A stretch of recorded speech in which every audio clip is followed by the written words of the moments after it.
Good afternoon. We're going to call our meeting to order. It's approximately 1:35, I would say. So, message to the audience, we have some committee business to take up. If there's any public comment, now would be the time to bring it forward. Okay, I do not see any public comment. In going through our agenda, I have a thought for the committee. I'm not sure we're going to get to adoption of our recommendation to the select board today, based on some discussions that I've had over the weekend with town council and the need for potentially, if the committee agrees, additional information from the proposers. So we might definitize that as we go on, but just to let everybody here know, we may not be ready to make a recommendation to the board at the end of our discussion today. So if you're expecting that, it might not happen. And we'll get to that. I also am a little wondering if the committee would like to, and I've got some information from town council. Items 3 and 4 on the agenda. Item 3 is entitled Committee Discussion as to any additional information necessary from proposers. And item 4 is Committee Evaluation of Comparative Criteria of Requests for Qualifications. I'm wondering if we should maybe switch those a bit and, well, switch them so that we review the comparative criteria and determine on each one where we need more information, if we do think we need more information, and if we do, exactly what is that information. For example, I have a recommendation from town council as to additional information on business plans, which we can get to. And so that is a comparative criteria. So if we don't think we have enough information on that particular comparative criteria, what additional information do we want? You follow? So we go through each comparative criteria and decide, maybe there are some we decide we have enough information. How do you guys feel about that, switching those two agenda items? Okay, and anybody, this is informal as we know, jump in if you want to say something or correct something or do something different. So let me just pull out the comparative criteria.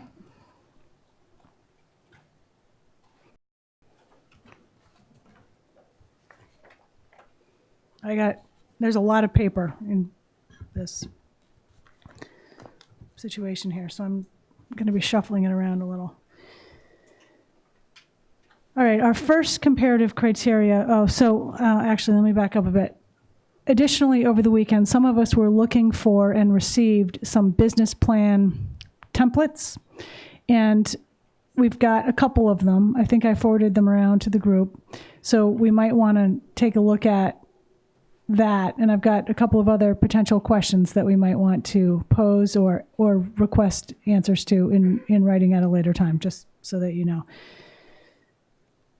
Also, over the weekend at the Mass Municipal Association Annual Conference, which Rita and I and some other board members and staff attended, there was a workshop about municipalities and marijuana and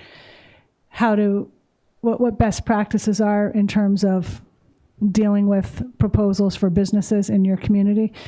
And there are a number of other towns that have done RFQs, but one of the takeaways from this workshop was this is very new, and there isn't a lot of example in Massachusetts anyway to look at as to what towns are and are not overall basing their decisions on.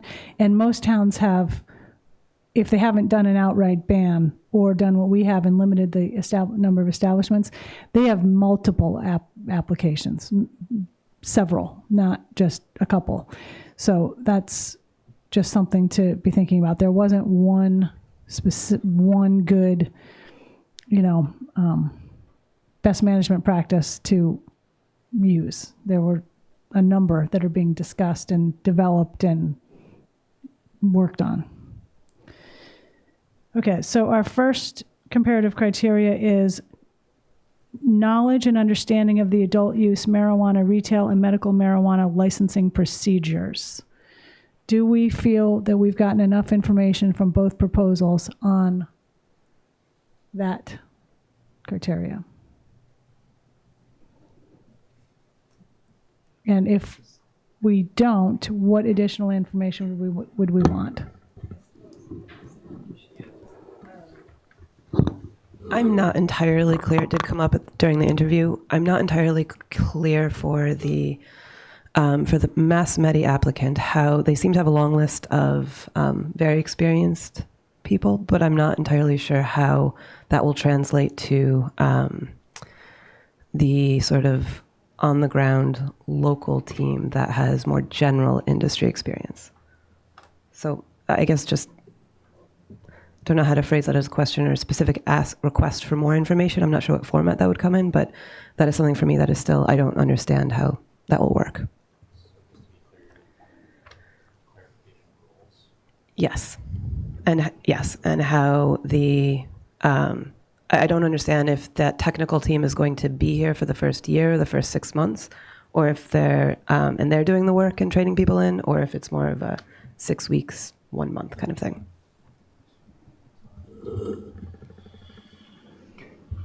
So you would like more information from one of the proposers from Mass Medi Spa as to, can you summarize? It seems that the local team lacks the specific experience. So Henry wrote, clarification of roles at Mass Medi Spa. Who is acreage, who is local, who is short-term, who is full-time year-round. Basically, how does that transfer of knowledge and expertise going to work? Because right now it appears that the local team does not have the specific experience to adult use marijuana, retail, and medical. Okay, so maybe between Henry and I, we can get this into a actual request. So more information on the local team as to specific experience with roles in operating the establishment. Yeah, to me, it's a transfer of knowledge. But. Libby, could you read the criteria one more time, because it sounded to me it was about the licensing procedure. It wasn't about the operating procedures for the facility, which I think we've gotten plenty on whether they can do a license. And maybe you could read that one more time. Would mine fall more than in under that business plan question, would you say? Mm-hmm. Okay. Knowledge and understanding of the adult use marijuana, retail, and medical marijuana licensing procedures. Yeah, I think your question is operational. Okay. Yeah. Thank you. So do we think do we think that both proposers have demonstrated sufficient knowledge and understanding of the licensing procedures? I think so.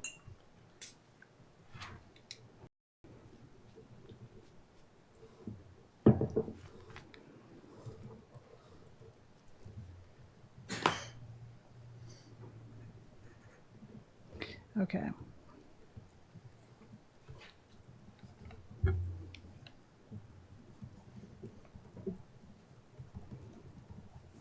All right. Second criteria, this might be more getting at what you're talking about, Rita. Key personnel and prior cannabis experience. And this includes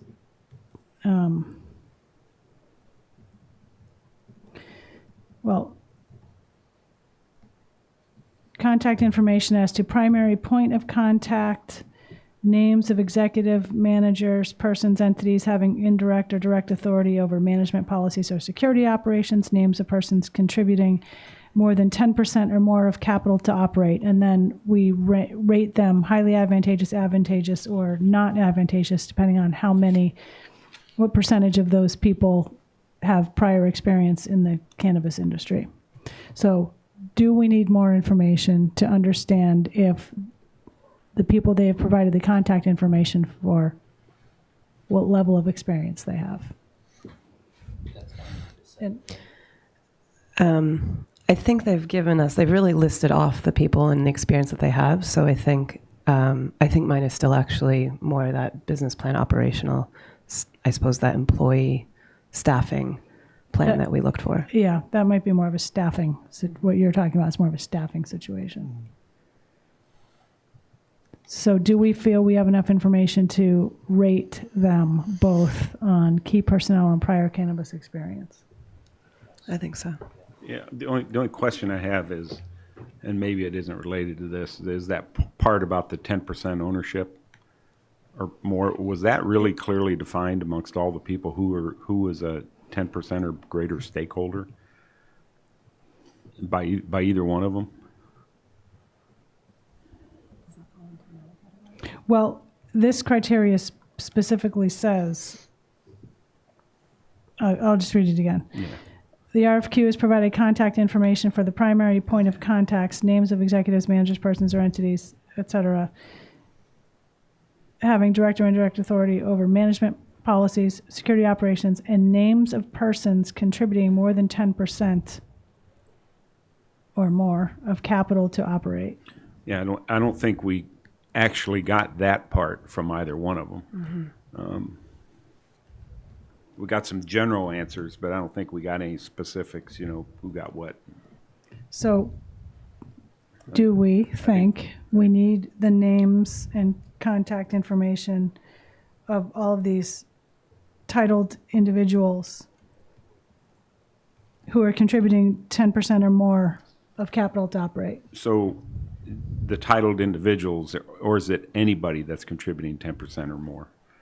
Not just the titled individual. The way I heard that was basically anybody that, if they've got an unknown person out in the community that's giving them a grant. I see what you're saying. Yeah. I didn't mean like they have a title. Right. I meant the titles that are in this thing, Right. meaning the executives, the managers, persons, or entities.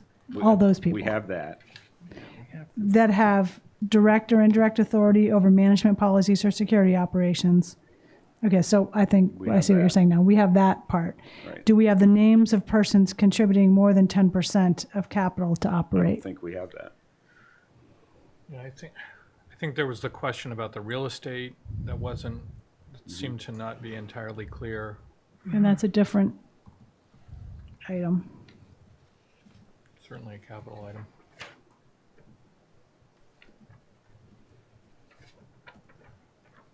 So do we want to ask them both for the names of persons contributing more than 10% of the capital to I think we operate? should, yeah. And what percentage? Okay, sidebar.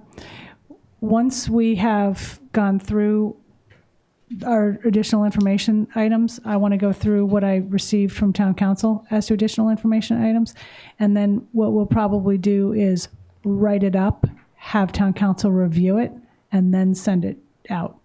Just wanted to, so we're not necessarily going to have it 100% worded today, because we're going to want to have town council review it. Okay. So the names of persons, sorry, I'm having to write everything down here because it might be me doing these minutes later. Names of persons contributing more than 10% or more than 10% of capital to operate.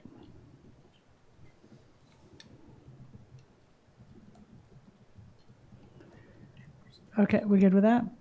Okay, the only thing I would add to that is that our ratings are, if all of those people have prior experience in the cannabis industry, they are highly advantageous.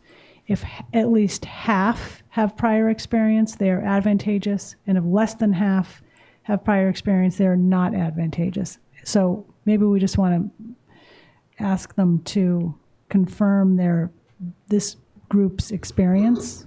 So the question that comes to mind is, when they say prior experience, does this mean with a licensed facility, or does this mean growing pot in your backyard? I know it's crazy, but... Well, we said in the cannabis industry, so I guess if it were me, I would say it's not somebody growing pot in their backyard. It's somebody who's... has a license. Yeah, I guess I would Yeah. call industry the license. Okay. I would interpret that as the legal cannabis industry. Yes. I think it's also, you can actually check references that way if needs be, so.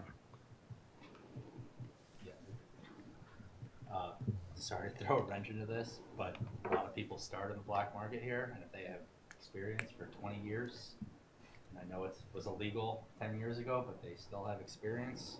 I don't want that left out. So I just think that, what's your experience?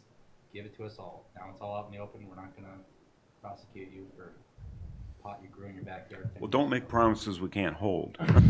Yeah. Right? Isn't that? I mean, just, no, but you know what I mean. Like, I just think it's worth. I think that if they want to put their relevant experience, Yeah.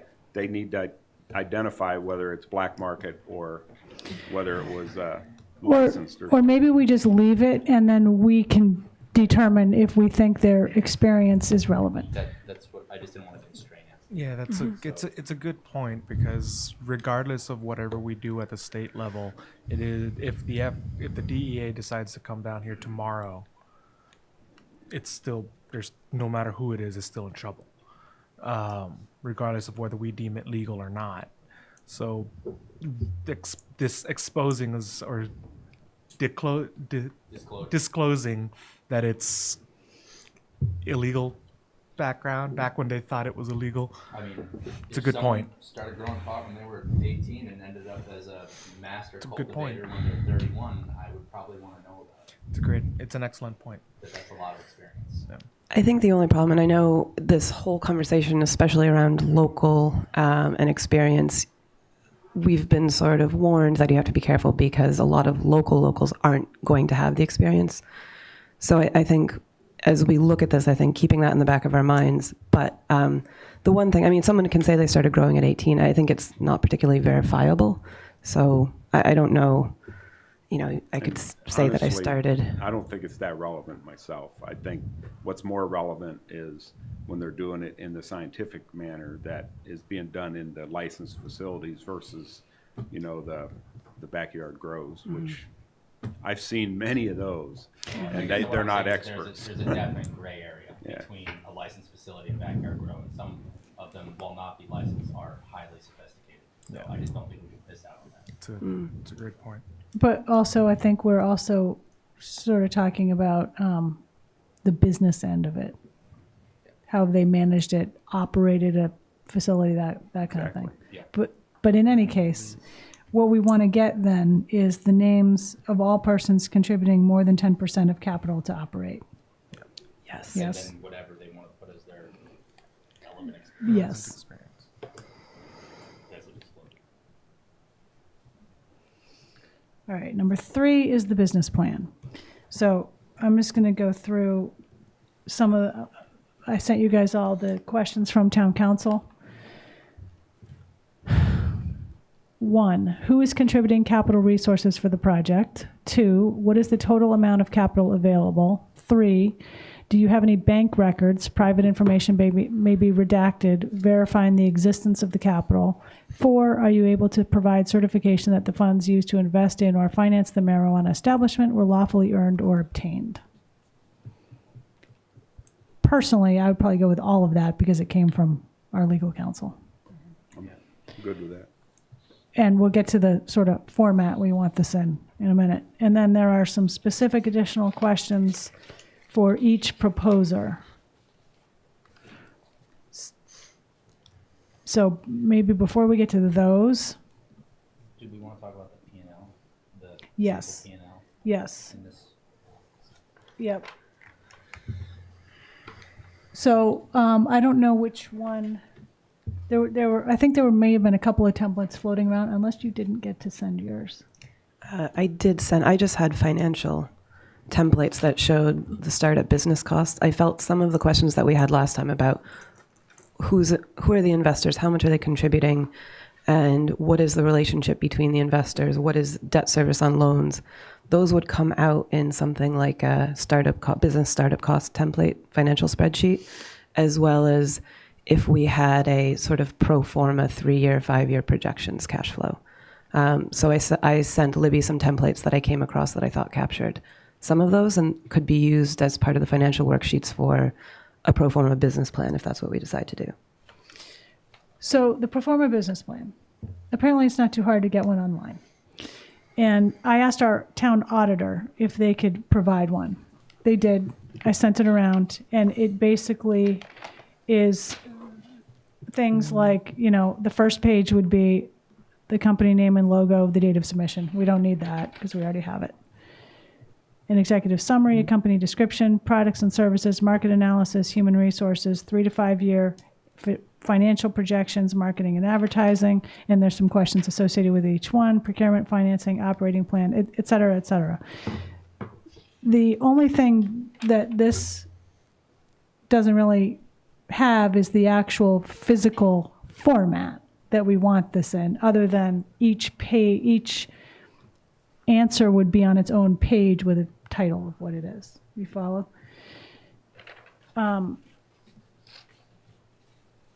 Another person sent me a guide, how to write the financial section of a business plan. And there are some specifics on that. I'm just reading through the email here. In addition to that stuff I just mentioned on what would be in a business plan, there's been some internal discussion about how industry specific we need to get. And a suggestion was you could ask the respondents if there are any financial differentiators to their industry. This might be similar to the alcoholic beverage industry, which is highly regulated and taxed, yet in some instances holds inventory not yet ready for consumption. I don't know, quite frankly, to be honest, I don't know how overly detailed we want to get. I've tried to talk to some other towns about what they received back, and I don't know if they spent as much time as we have on this or not, but what they've gotten back, though, is something that they can, even though I don't actually have a copy of any of them, what I'm gathering is that they look similar. So the format is similar. Like Henry was talking earlier about a P&L. It's a standard format. That's, I think, what we want to see. Do you want to talk about that a bit? Or? Henry, why don't you pull that mic over to you? Oh, yeah. I don't think it's on. There we go. Okay. We've all seen P&Ls before. I've seen them for nonprofits. I've seen them for the town. I've seen them for a hotel and a real estate business. They're all somewhat similar. I want to see electrical. Some of these business plans have very differing costs, and a few of them will have line items considering consultations that are differentiating. So I just want to see apples for apples, like how many lines of cost do you have for Mass Medispa? How many lines of cost do you have for Act Natural? We're doing this 1,500 a pound year assumption. Okay, how much profit are you making per pound? What's your gross? How much are you paying employees? Let's just see that a little bit easier and in a simple P&L, not 1,000 pages. It's one page. We all know this, right? Libby, can I ask what the criteria is? What's the comparative criteria here that what's advantageous, highly advantageous, not?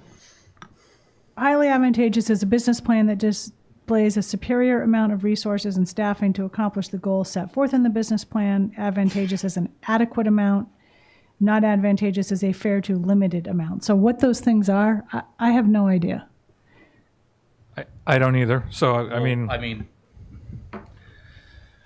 consultation costs, utility costs, grower, employee costs, insurance costs, fees, taxes, Debt repayments. Yeah, debt payments. How much money you're going to make off selling T-shirts that say Mass Medispa versus how much are you going to make off selling joints versus how much are you going to make off selling distillate.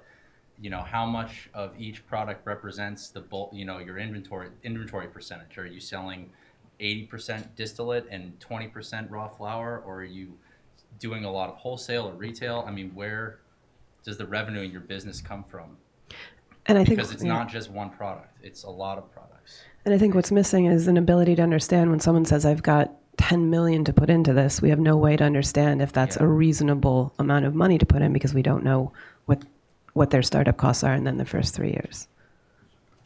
Okay, so so the committee is going to look at the two different business plans and make a judgment on which one they think is better or something. What are we doing with this? I think that we are going to somehow determine if they display a superior amount of resources, an adequate amount of resources, and a fair to limited amount. And the way I guess we're going to determine that is to compare them, but they need to be in a similar format in order for us to do that. And right now they are not. So what I would also say is that there is research out there that shows things like cost of production per pound on averages statewide, nationally. What's the cheapest pound of pot you can produce in the United States? What's the most expensive? We're going to fall somewhere in there. What does that compare to? You know, what does that compare to a dispensary in Massachusetts? Let's call them up and ask them how much a pound costs. See what that is. That 150% markup from Nantucket, or is it 30% markup? We don't really know how the money's flowing in or out, or what they think it's going to flow in or out of. And I guess as someone who's running a business or any department, you kind of know what you're getting revenue from, right? You don't say I'm going to make X and spend Y, and Z is my profit. So there may be some market information we need.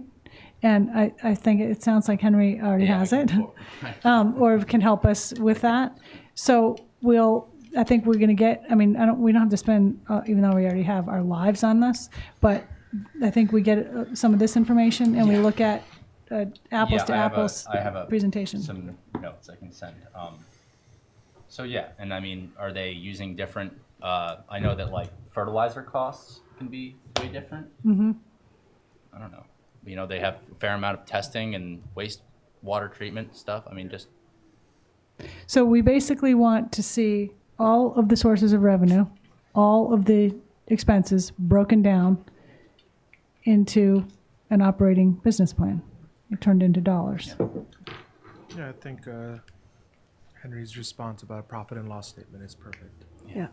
Just a list of payables and a list of receivables. And do you want that,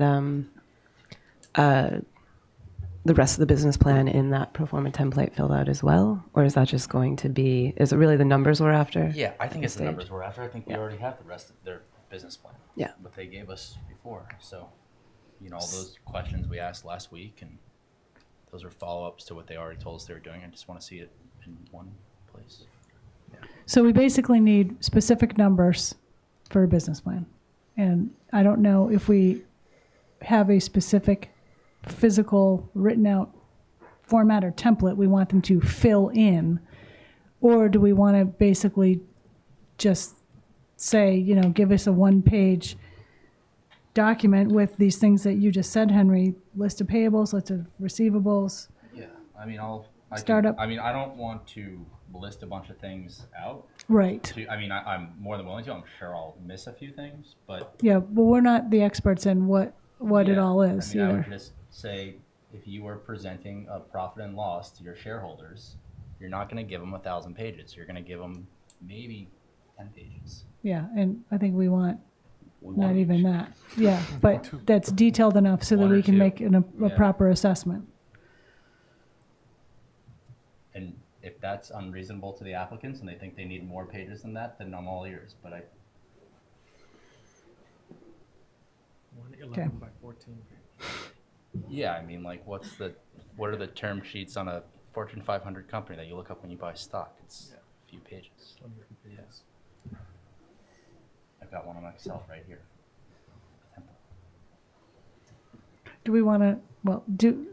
We don't want to do people's work for them, but do we think it's sufficient to describe it the way we've been talking about it and not give them a physical template?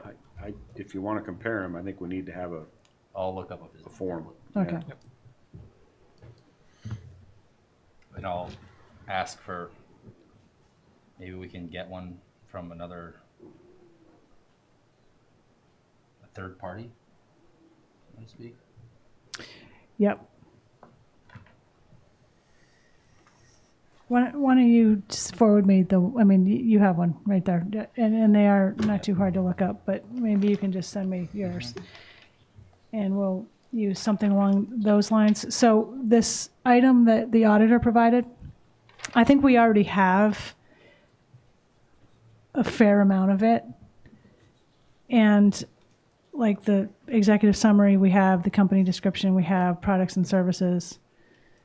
I don't know that we have market analysis. Do we want that? I think one of them did provide that. To me, a lot of that, I think we have it, and it seems like a lot of extra fluff that we'd be reading. Yeah, a lot of it is guessing because it's pretty new. For me, I'm more concerned about the financials. I think I understand most of it, but I think the P&L will help understanding the bits and pieces that I don't. Okay, so there were some questions that town council gave us that were specific to each proposer. I don't know if you guys had a chance to look those over yet. And I don't know if we want to go through every single one of them right now. There's a number of them. I think we can just submit them to each applicant. Okay, so those will follow. Every in general agreement just to forward those along. Yes.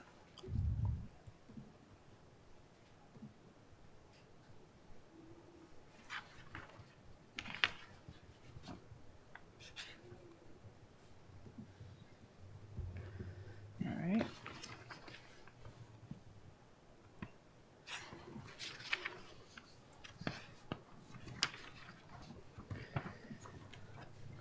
Okay, so that is that. That's the business.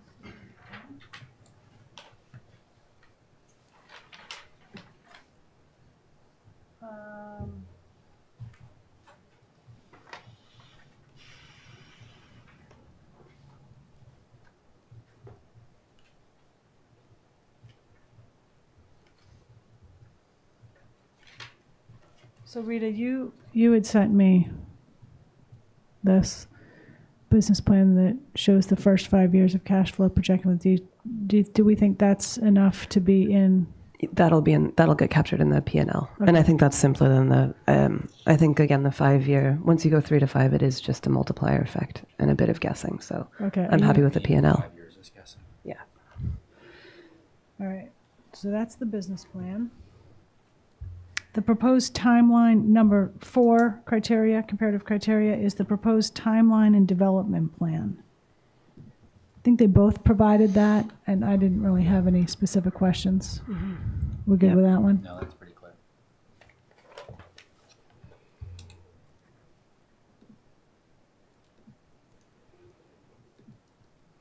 Okay, 5 is staffing, job creation, potential benefits to the community. And we had an asterisk under that that said in the event of a tie in ranking within this category, the applying entity with the higher number of local residents as controlling persons will receive a preferential ranking. So do we feel that they have provided enough information for us to rate them?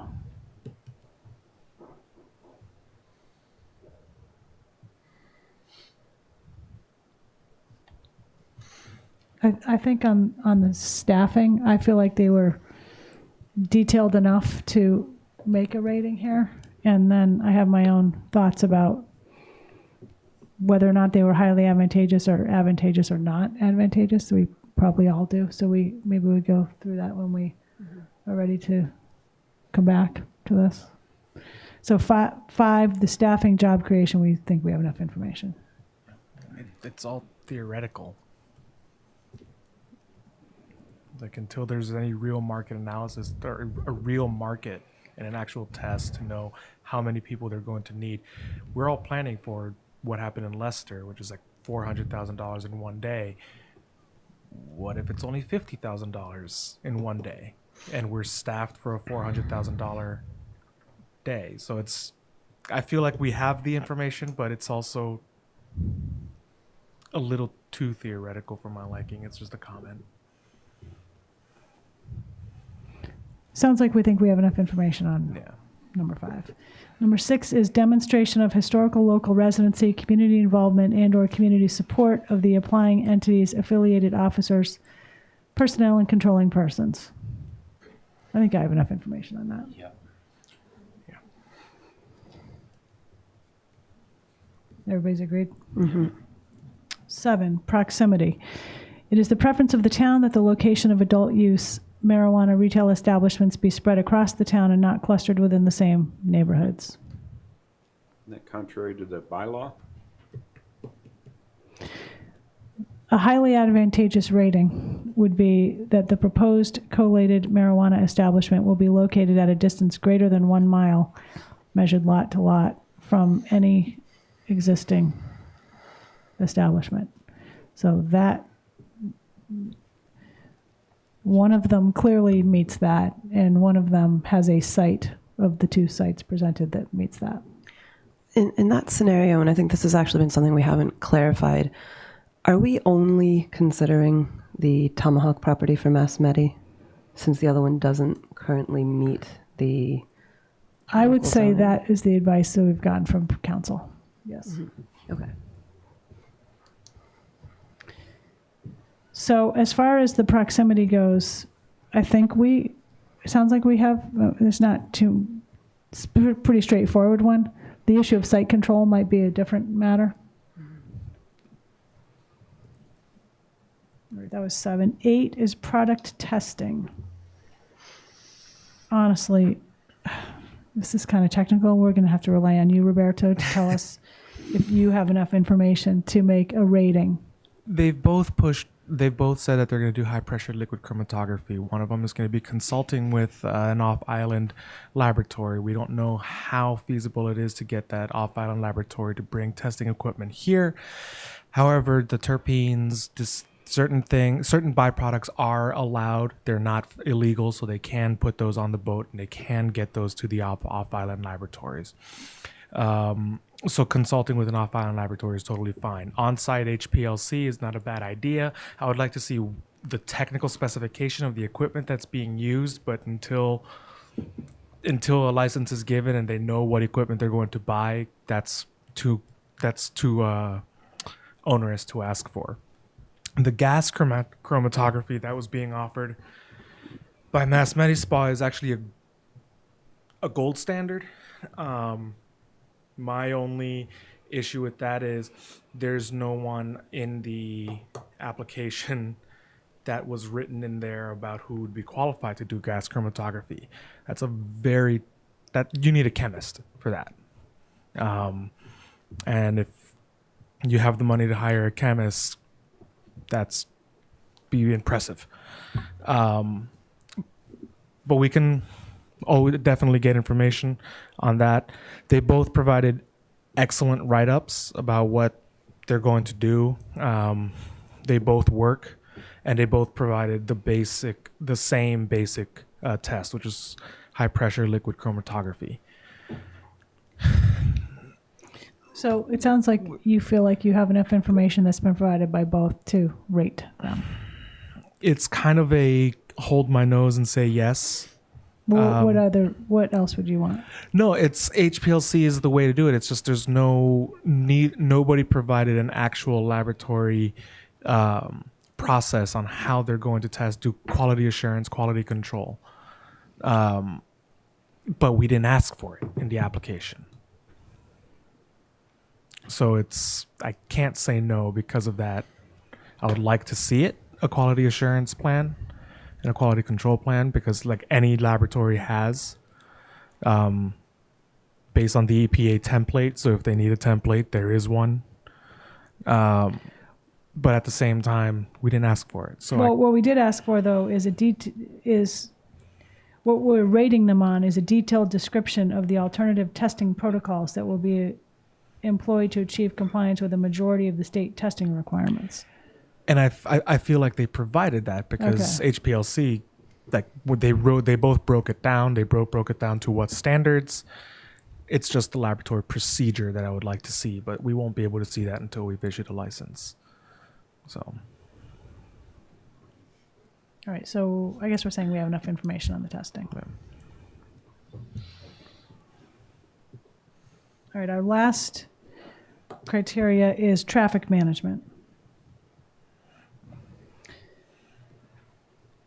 I think we got enough on that. Yeah, I agree.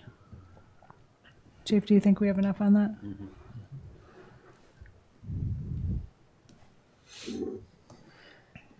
All right, so in the email that's coming in on this and what additional information we should be asking, we had some questions about a business plan, which I think are going to be answered. The investors, which I think we're talking about getting.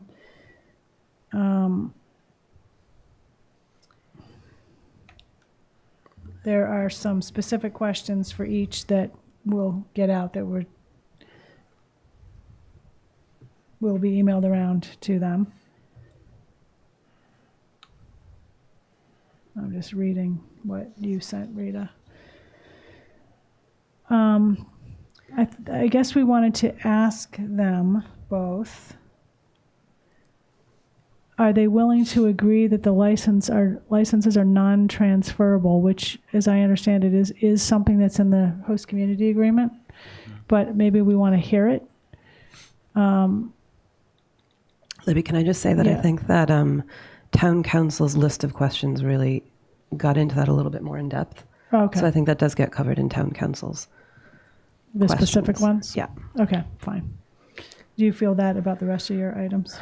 I think just sort of reviewing the one, I suppose the specific question I had was what I don't fully understand how the Mass Medi acreage relationship will continue based on the numbers that they gave in their the bit of business plan that they had, the 4,000.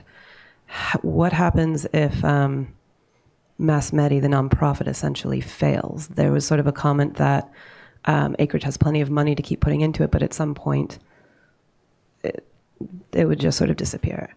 The relationship between Mass Medi as a nonprofit and acreage is one that I don't know if anyone else has any thoughts on, but I'm trying to really understand how these two will operate, and maybe better numbers from a P&L will remove some of that concern, but 4,000 anticipated annual customers at even $100 a pop isn't enough to, in my mind, pay everything you need to pay and your wages and everything else. So that was where I was concerned with a comment that acreage will just keep subsidizing because they have $8 million, but that doesn't seem very realistic. So, and then there's the concern, I think as well, I'm not sure, in terms of assets like land or property, what happens if Mass Medi fails?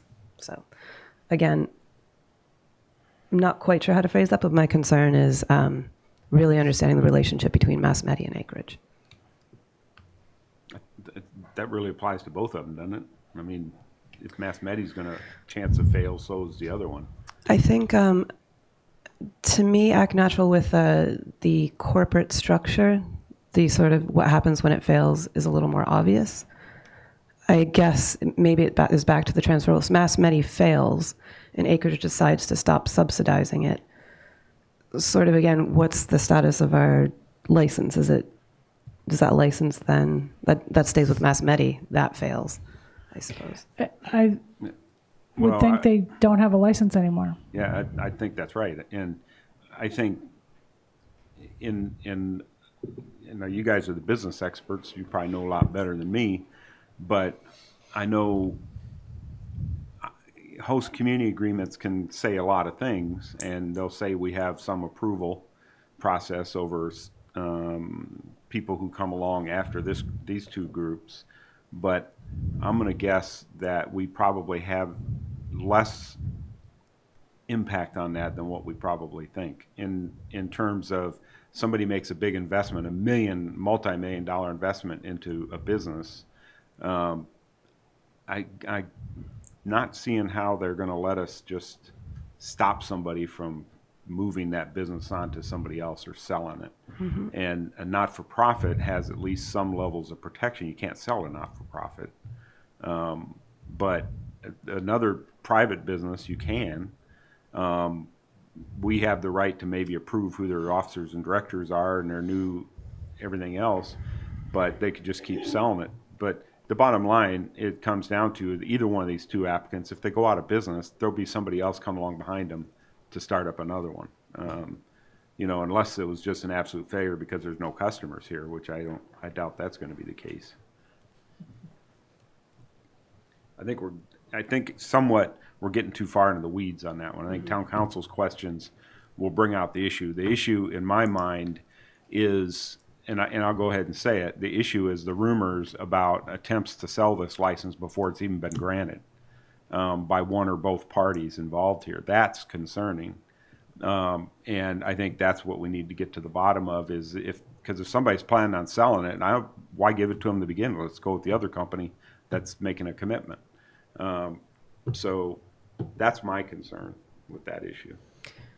Yeah, I suppose my other concern is just that it seems like as presented, the projections are a bit untenable, and that there's been a push towards making it beneficial to the community and to local individuals. And if they're setting themselves up for failure so that it can then be sold or switched over, then and that might again be answered by some of these P&Ls and other things. So and again, it's just an overall concern with understanding the relationship between the two. It was unclear from before. So but maybe we need town council to weigh in here instead of us getting in Yeah. the weeds, so to speak. Because if it's a non-transferable license, then it's non-transferable, and it doesn't matter who fails. I mean, I don't think anyone or any business person should be reprimanded for trying to make money off their business, which is potentially selling it to an investor. Now, that's obviously got to be by the rule of the law, and if that's the way and it's by the rule of the law, good for them. But if it's not, we should have clarification now. Mm-hmm. So maybe that's just a direct question to town council of,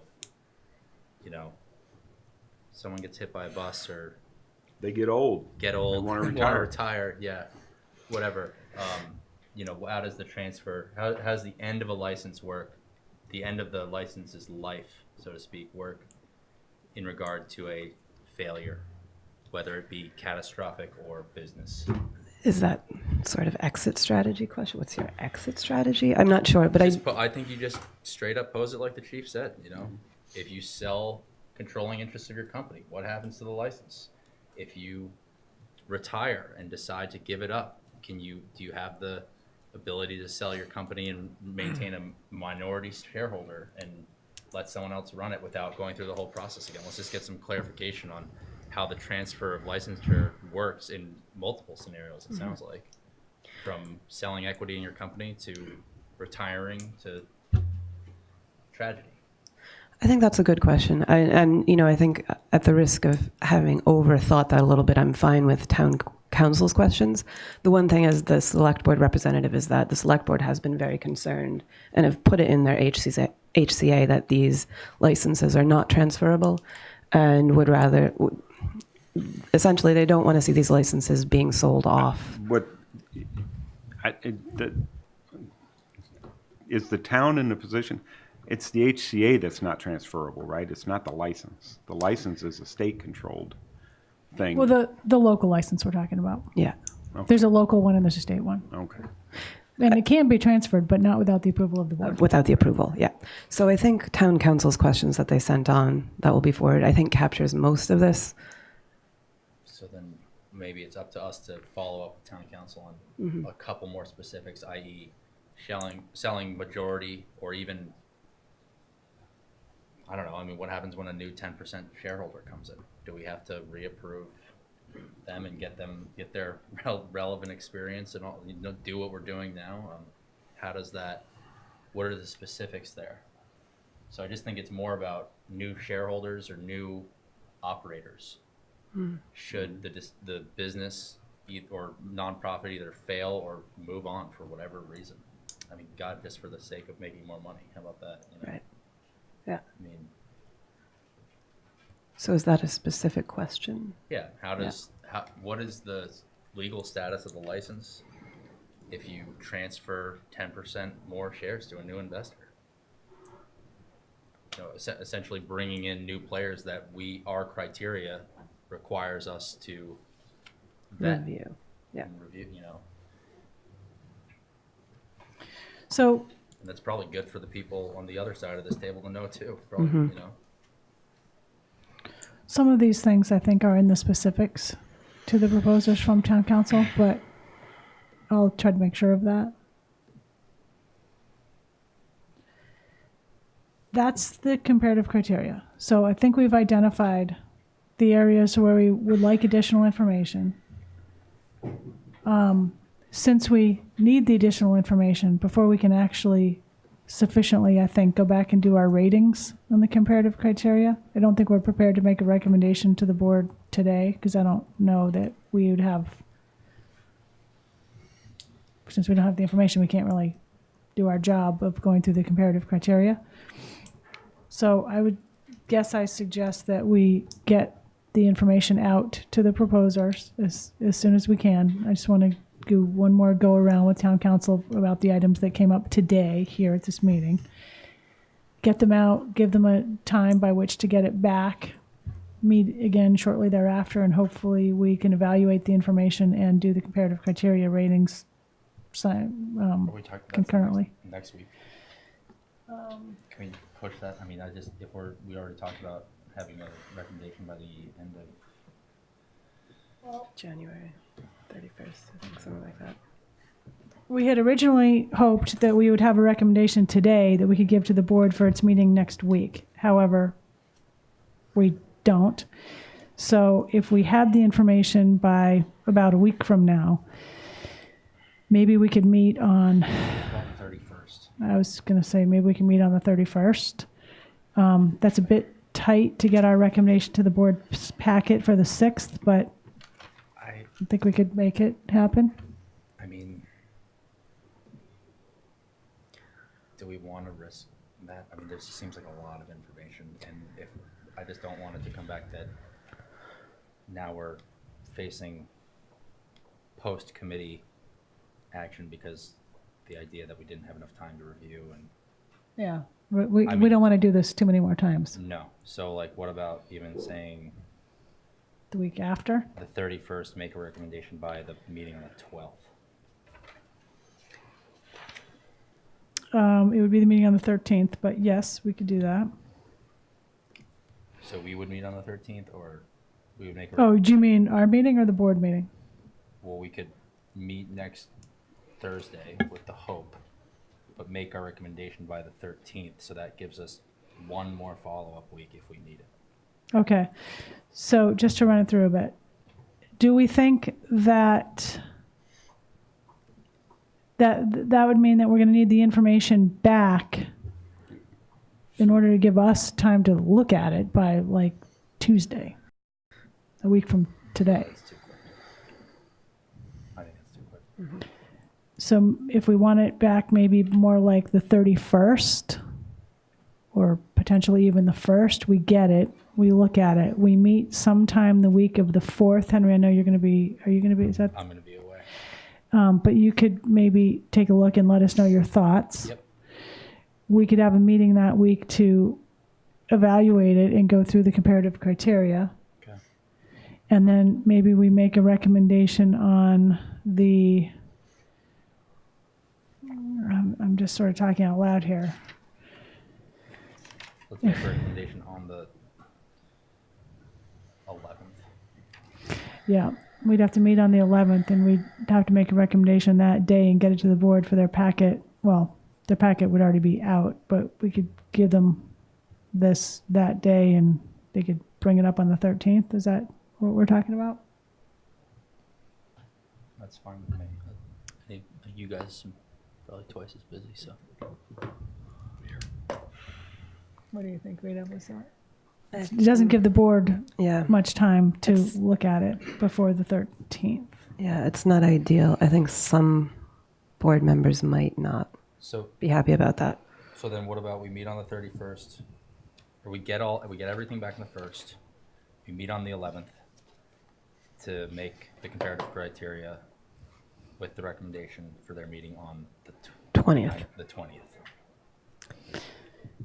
Yeah, we could do that. That works. And I that's thi- ample time for the applicants to provide us information, ample time for us to review it, and then ample time for the board to get the comparative criteria grade. Yeah, You guys good with that? works for me.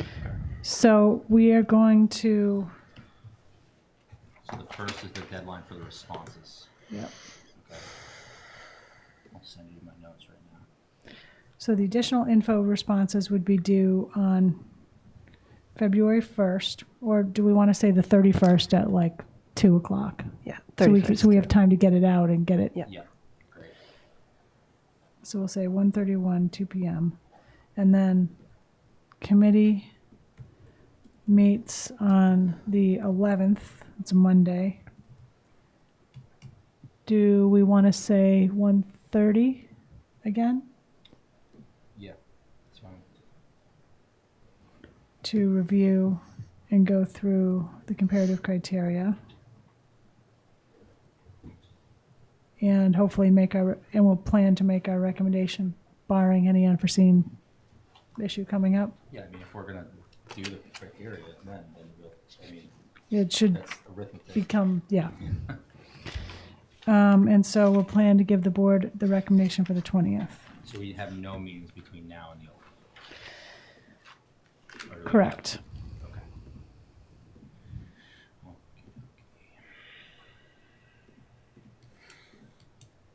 How do you guys feel about that? That's good.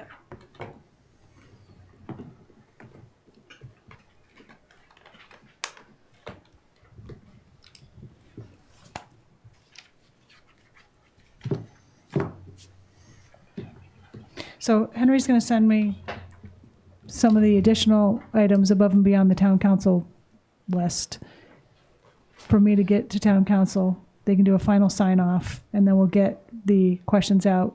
Hopefully I can do that today, or worst case scenario tomorrow morning, but it depends on what's waiting on my desk when I get back. Okay, so, I just want to review those questions for town council one more time. It's basically details on transfer of licensure.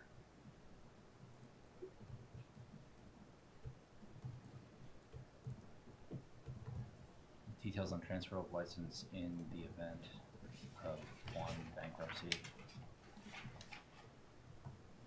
to retire, new shareholders.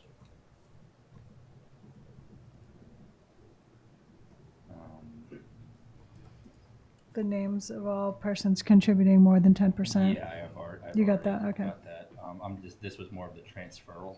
Oh, okay. So I have one bankruptcy, two new shareholders over 10%, Retirement. three, retirement, I say closure, non-bankruptcy.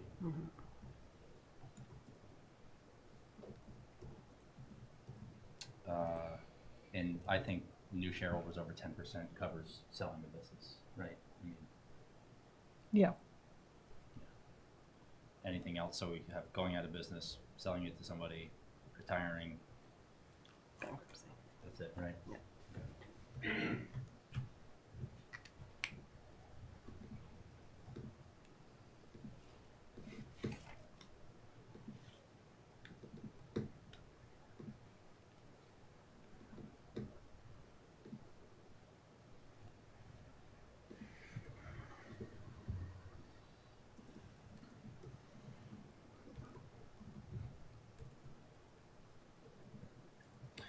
Andrew, just to be clear about your real estate question, are you just asking essentially who's owning the title holder of the dirt, essentially, for each location? Yeah, and it seemed, I mean, that cost is at least 10%. It seems Right, like so, that should be included. okay. All right, Libby, I just sent you those notes. Great. And you're going to give me a Yeah, template? I'll dig up a P&L. I'm going to try to get one from another dispensary for this. Okay. Anything else that we can think of right now? Okay. Do the proposers have any questions? Okay. Hopefully you paid close attention so you can start getting your materials together. You probably already have them to some extent. All right, so that is meeting adjourned. We will meet again, this group, on the 11th at 1:30. Thank you, Libby. Thank Yeah, you. thank you, Libby. Thank you, everyone. Thanks, guys.